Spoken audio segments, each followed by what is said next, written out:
কালো বলে অবহেলা করা এই ছেলেটাকেও আজকে লাখ লাখ কোটি কোটি মানুষ ভালোবাসে। হাজারো কন্টেন্ট ক্রিয়েটরদের মাঝে আমাদের ব্ল্যাক ডায়মন্ড, আমাদেরই জয় ভাই হচ্ছে অন্যতম সেরা। কারণ ভাই বন্যার কারণে চট্টগ্রামের অবস্থা এখন খুবই খারাপ। আর এই খারাপ সময় কিন্তু অন্যান্য কেউ পাশে না থাকলেও চট্টগ্রামবাসীর পাশে ছিল এই ব্ল্যাক ডায়মন্ড জয়, যে কিনা সর্বপ্রথম এই বৃষ্টির ভিতরে, বন্যার পানির ভিতরে সকলের জন্যই কিন্তু ত্রাণ পৌঁছে দেওয়ার চেষ্টা করে। আসলে ভাই তোকে আমার পক্ষ থেকে সেলুট জানাই। আগেও তোর প্রতি ভালোবাসা ছিল, এখন দিন দিন আরো বেশি বাড়তেছে। জয় ভাই তোমার জন্য মন থেকে দোয়া ও ভালোবাসা রইলো। তুমি যেন এইরকম সবার বিপদে আগায় আসতে পারো, আর আমরা কিন্তু তোমার পাশে সব সময় থাকবো। আঙ্কেল, আপনাদের এখানে কি এখনো পর্যন্ত ত্রাণ নিয়ে কেউ আসে নাই?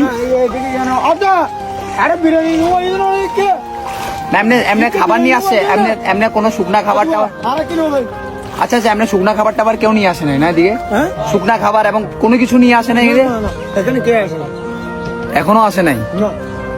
আর এই মানুষগুলোর পরিস্থিতি, মানে এই মানুষগুলোর অবস্থাগুলা দেখলে আসলে খারাপ লাগতেছে।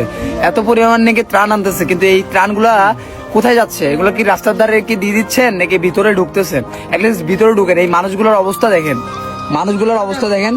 এই যে খুবই আসলে খুবই ভয়ঙ্কর অবস্থা, মানে ভয়ানক অবস্থা। এই সাইডটাতে এখনো পর্যন্ত কেউ ঢুকে নাই, মানে ফার্স্ট আমরা আসছি এইদিকে।